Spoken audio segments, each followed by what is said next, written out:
Our third speaker, Katherine Deves, is an Australian lawyer, co-founder and spokeswoman for Save Women's Sport Australasia.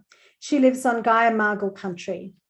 SWS is part of an international coalition of women athletes and their supporters who fight against identity inclusion policies and legislation that gives men and boys access to female sports competitions.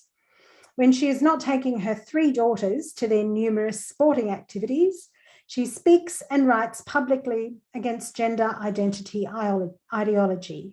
And you can find her at savewomensport.com, no apostrophe, and katherinedeves.com.au, Katherine with a K. Can you introduce yourself and give us some details of your involvement in advocating for women's sex-based rights? I found myself falling down this rabbit hole. As mentioned, had 3 daughters, thought I needed to go brush up on my feminism, and went and found the state that liberal feminism is in today, and was quite horrified, pro-prostitution, pro-porn, hypersexualization in the media, and women claiming that what they were doing was feminist because they were a woman and making a decision. And I thought this doesn't sound right at all to me. So kept looking, came across radical feminism, which made a lot more sense to me, and then came across the concept of the cotton ceiling and continued to fall down the rabbit hole. And like many of us, probably spent the weekend walking around the house, reading articles, swearing to yourself, going, what the hell is going on? So that was my journey into this world. But in relation to the sports, it was when Pride in Sport announced their gender inclusion guidelines for sports back in October last year, and I realised that there wasn't a concerted, organised pushback. And just through my connections in the network, I was speaking to Claire Chandler, and then she put me in touch with Rose. So Save Women's Sports Australasia was born.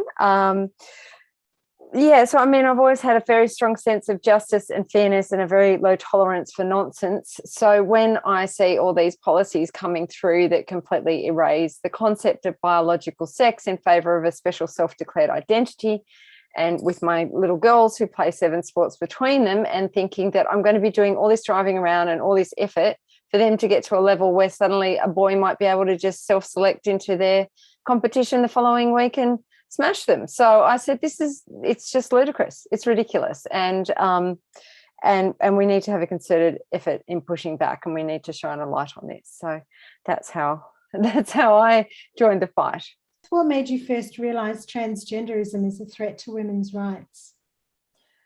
So as I mentioned, the cotton ceiling, and coming across the term TERF, which is, as we all know, just the modern day version of saying witch or bitch or any other of those slurs. And I realised that it was just misogyny rebranded.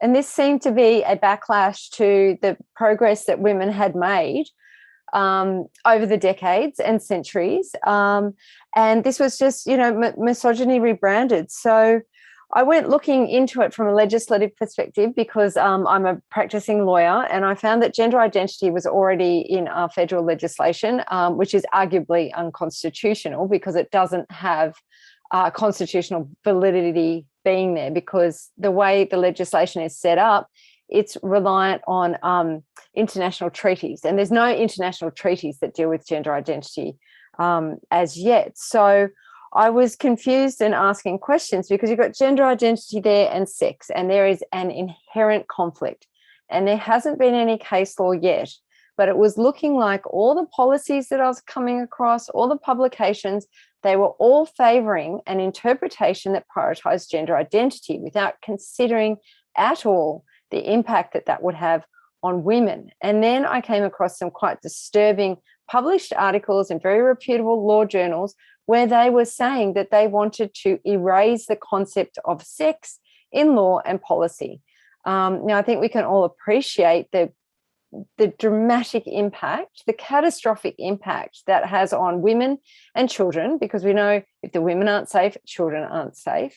When men can just self-select into not just sports but services and spaces. And I realised there was absolutely, so I started writing letters asking questions, and I realized there was just no political appetite to deal with this. Everyone was just on board the diversity, inclusion, equality, trans train, and people were either, putting their heads down, like Linda said, they just were too fearful or lazy or cowardly or unaware. And I realized that things were really, really dire. And I feel like, we're all a bit Cassandra here, trying to alert everyone to what is going to happen, but it's not, and no one's listening, but it's not going to be until we really see some of these things play out. And that's what we're seeing, like with Laurel Hubbard. That was a great example. Thank you, Laurel. You did us a big favor there. But when it's the poor women in prison in California, or the women who are leaving the homeless shelters to take their chances on the street instead of being locked in with some, looming trans woman male with a trans identity, who's trying to intimidate them. So unfortunately, I think we're going to have to see this play out a bit more. But obviously, we can see it right in front of our faces. And this is just the latest attack on women. Would you like to tell us some more about where you're focusing at the moment and where that's taken you? Right, so we differ a little bit with New Zealand in that this has already taken place. So they have all the policies in place. This has been particularly driven by ACON, which is the AIDS Council of New South Wales, and they have their Pride in Sport franchise, which has pushed all these policies into all the sporting organisations. Now, they are very well funded by the New South Wales Minister for Health, who gives them $12 million a year in a special grant. And they have a whole body of employees and an army of volunteers and so on. And so we're really up against it just in terms of resources. So my tactic was, I feel like this is a fight against a hydra. We cut off one head and we end up with two. So we need to go for the immortal head and bury it forever chop it off and bury it under a rock. So this is where we needed to attack the legislation and look at the inherent flaws within the legislation and the conflicts there, and start to lobby for changes to make it, to clarify the law. Like in Australia with the sports legislation, it does say that we can exclude on the basis of sex and also gender identity. They stuck that in to confuse things, if strength, stamina and physique are relevant. And that's replicated in all the states. So what we need to do is we need to get clarity in the law. The other thing that we can also do is there are arguments being formulated that the insertion of gender identity is unconstitutional. So if we've got these legal arguments, we just need to have the complainants and we need to have the funding. We do have some very high-level legal practitioners who will be prepared to run it. So it's only a matter of time. So we're going to have to attack it differently. Also with ACON, looking at their funding. So they're very similar to the UK Stonewall. They run the Pride and Diversity Index, the Australian Workplace Equality Index, and they have infiltrated almost every single government department, all the corporates, all the law firms, and so on. So similar to what's just happened in the UK with the exposure of Stonewall's influence through the BBC, Nolan Investigates, the exact same thing has been replicated here. So we're a couple of years behind the UK in this battle. So we're gathering all the evidence, we're gathering all the data, we just need to get it out into the public domain, and we need to lobby the politicians to actually do something about it. Because one thing that I've noticed in this fight, whenever I speak publicly, look, I have had a few rape and death threats that I had to report to the police, but by and large, it has been overwhelmingly supportive. And we are making very small gains. Like we've had some coverage in the Daily Telegraph in New South Wales, which is sort of just the daily newspaper. We've had Bernard Lane at the Australian. That's always behind a paywall. It's directed at a different demographic, but getting it into like the Daily Telegraph, which is the ordinary newspaper, all the comments are in favour of what we are doing, and everyone thinks this is ridiculous. So I think that we do have the public support, or the polling shows that in other jurisdictions. We haven't had budget to run polling here yet, but it's consistent across all the Western nations that it's at least 2/3 of people want to exclude males from women's sports. So I'm confident that the same thing would be replicated here. And we also need to start putting pressure on the sports organisations that are pushing ahead with this. Like Sport Australia was approached by Claire Chandler about the UK sports guidelines that came out. They did a big inquiry, 18 months. It was a very credible, impartial group that ran that investigation, and they came back saying that you cannot have trans inclusion and also fairness and safety for women in sports. They are incompatible. You need to pick one or the other. So these groups that are pushing trans inclusion, they need to stand up and admit that they've chosen it at the expense of women and girls, okay, because we have the proof now. So Claire Chandler, she was reported in the Daily Telegraph.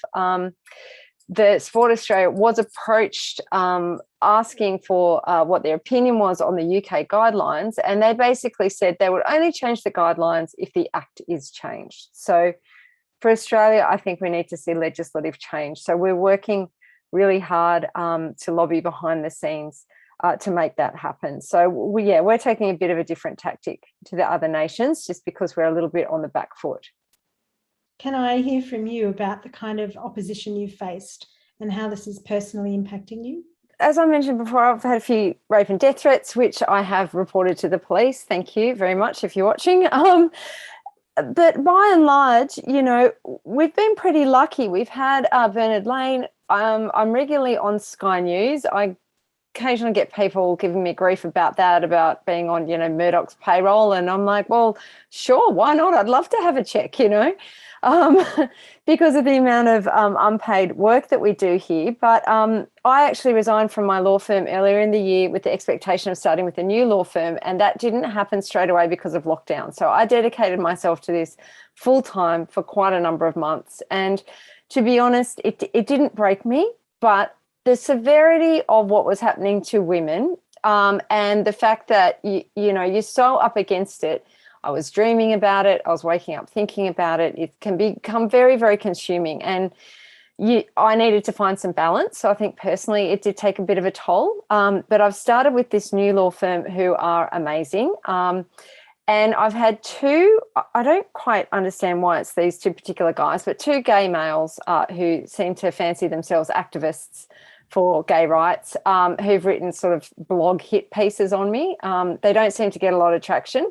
But when I told the partner at work, who's a defamation specialist, he said, well, do you want to do something about it? And I was like, well, they've only got about 2 likes on it, so it's probably not worth our while.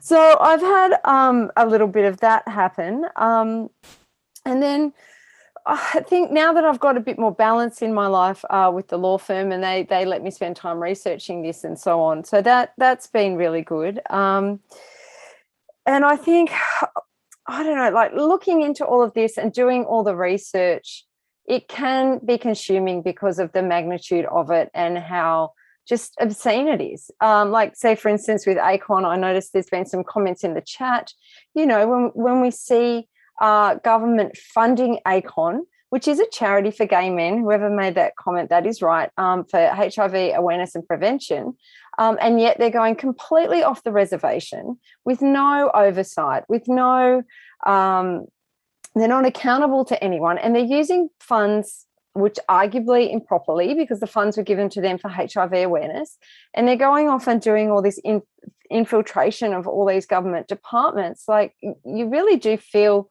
like you're in a war, I think, because it is a culture war that we're in, and this has real life ramifications for people. And it really bothers me, like say particularly with the sports, that we're going to have to see a girl dead on the field, or a girl dead or with a broken neck in a wheelchair. And the fact that we've been warning about this and they've ignored us, and there's going to have to be some young woman pay that price, or people having their lives, you know, derailed for a number of years because they're getting dragged through the courts with litigation, which is very expensive and time consuming. You're absolutely right. You know, but there are going to have to be some of those women like Marion Miller who are in a position to be brave enough and have enough resources to stand up and fight, and they are prepared to take that hit for the rest of us. You know, but we are dedicating so much time and so many years of our life to this fight, and it can get overwhelming.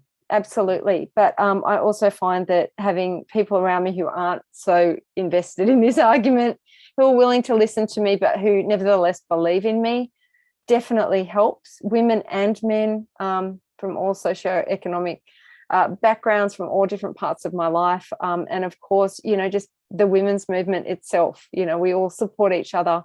We're all able to have a laugh about it. And I think if we didn't have that, we wouldn't be able to do what we do. So what are the next steps for you and Save Women's Sports Australasia, Australia? And do you have any suggestions for everyone tonight? Well, similarly to Ro and Linda, seeing what's happening at your grassroots organisations, and if you are being affected, come and tell us. I had a woman, volleyball here in my district. She came to me, and then I had Clarissa Bai of Daily Telegraph approach me, and I put them together, and she got a really big story in on what's happening in women's volleyball. So please share your stories. They're very valuable. Obviously, donations are always helpful. Follow us, subscribe, like, all of that. Because as Linda said, we definitely need the numbers. And also, don't underestimate the value of writing a letter, printing it out and actually putting it in the mail and sending it to your representatives. Because as I've mentioned, we're going to have to fight this from a legislative perspective. And if your representatives don't know that there's a problem, then if no one's informed them, then they're just going to ignore it. So don't underestimate the power of sending a letter, because when I do my lobbying, particularly when I went to Canberra, they are all aware of it. They are all aware that this is happening, and they're being approached by many people. And so we need to keep up the pressure. So that would be my suggestion for that. Absolutely. And then in terms of what Save Women's Sports Australasia, Australia are doing, just watch this space in relation to legislative change.